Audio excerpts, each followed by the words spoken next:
Greetings, denizens of the internet. You can call me Nitro Indigo, and welcome to the 6th riveting instalment of Do Judge a Book by Its Cover, the series where I talk about book covers. Gosh, it's been a long time since I've done one of these. Today, I have a guest. Would you like to introduce yourself? Hi everyone, BackSet here. I know, I'm surprised Indigo's tolerated me for this long too. Anyway, it turns out I have way more opinions on book covers than I thought, so let's skip the chit chat and get right into the meat of the video.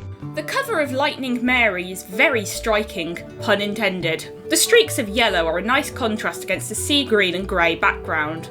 When I first saw this book, I didn't realise it was a biography about Mary Anning until I saw the fossils at the bottom, and then it clicked. If you don't know, she was a paleontologist from the southwest coast of England who wasn't respected in her time. According to legend, she survived being struck by lightning as a baby, hence the title. This cover is very nice. Miss Anning cuts a striking figure, for lack of an original wording, standing on a rocky shore in front of a storm-swept sea. The artist, James Weston Lewis, does a really good job of capturing what it's like to be in a storm, with the crashing waves and Mary's clothes billowing in the wind. And the streaks of white do a good job at depicting the rain itself, while also not being too distracting. The fact that they're angled in the same direction the wind is blowing is a nice touch. Speaking of paleontology, the Dictionary of Dinosaurs has some nice artwork, but the perspective is whack.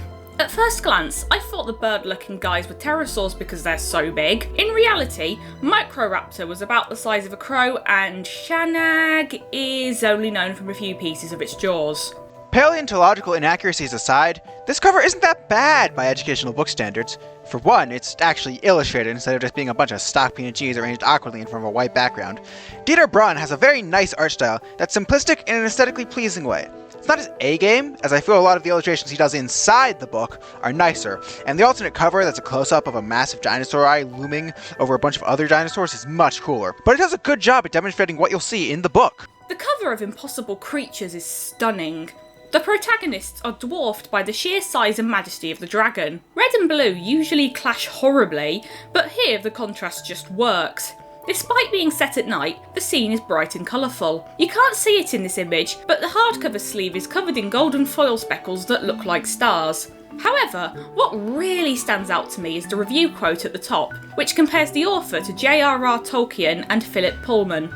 Another quote on the reverse mentions Lewis Carroll and C.S. Lewis, but one British children's fantasy author is conspicuously unmentioned. Is the era of comparing everything to Harry Potter finally over?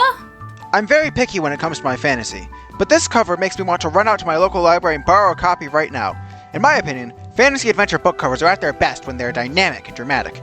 It's why the original Percy Jackson covers work so well, and Tomislav Tomic, who seems to be somewhat of an expert on drawing mythical creatures based on his other works, certainly captures that vibe with the massive, gorgeously shaded dragon swooping over the protagonist. It also does one of those things I like a lot, where the cover art continues onto the back and shows even more beautifully illustrated creatures, albeit at the cost of a book summary on paperback versions. My only problem is that the quote at the top is a bit obstructive, especially compared to the title and the author's name, but seeing as it was likely added after the book had been released, that's excusable. Also, I'd like to talk about the American cover for a moment. I don't like it as much as the original, because the colours aren't as bold and the background is a generic gradient. However, I like how Mal is using her flying coat, since that's such a big part of her character. Ashley Mackenzie's cover is clearly going for a different vibe compared to Tomic's, giving off a fun fantasy romp vibe that's common among YA book covers in the US versus the more Tolkien-esque vibe of the UK cover. And honestly, I kinda prefer it. While it loses points for not being full jacket, the lighter colors mean we can actually see the dragon, and I really like how the underside of the wings resemble a cloudy sky at sunset. It also puts a lot more focus on the human characters, with Chris and Mal being front and center and the dragon being more of a background event. Also, the quote at the top is in a less obstructive location, which was my main complaint about the UK cover. Many people wonder why the 10th Railway series book is called Four Little Engines when one of them is literally introduced by being written out. My question is why the cover only shows one of them. Couldn't they have picked an illustration with at least 3 little engines? And what's up with Henry's face? These are attack eyebrows. You could take bottle tops off with these. Honestly, I kinda wanna know what's up with both of their faces. The train's faces were always a bit off to me, but here it looks like they were done in a completely different art style from the rest of the cover. The mouths have to be the worst part. Every other part of the face is stylized, but for some reason, Clarence Reginald Delby saw fit to give the train's freaky, realistic human lips. It's a shame too, because the rest of the art is really pretty, but the faces are just too distracting. So, BackSet, are there any covers you'd like to talk about first?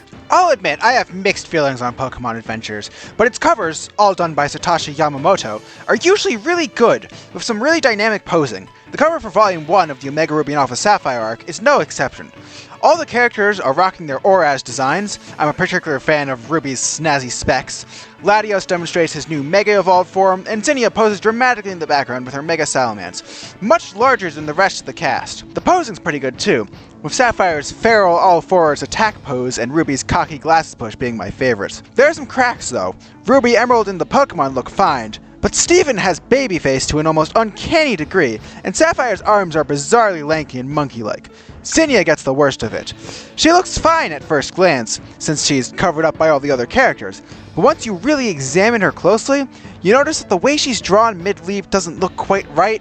Her arms are just as lanky and monkey-like as Sapphire's, and her general proportions are just kinda off. Maybe it's actually fine and I'm just thrown off by the different art style compared to what I'm used to, but I feel like all you really needed for this cover is her head and cape, so drawing the rest of her just seems unnecessary, and only leads to her looking extremely off. Also, for some reason the US version left off the Adventures part of the logo. I love how everyone is striking dramatic poses, except Steven, who looks like me at a family party. Also, the Singaporean version of this cover is mostly the same, but worse. The Pokemon logo is in the ugliest shade of red imaginable, and the Omega and Alpha's trails say Ruby and Sapphire, despite being under the same words in bigger letters. Just why? That's it for this video. Is there anything else you'd like to say? Remember to drink lots of fluids. Until next time, stay interesting!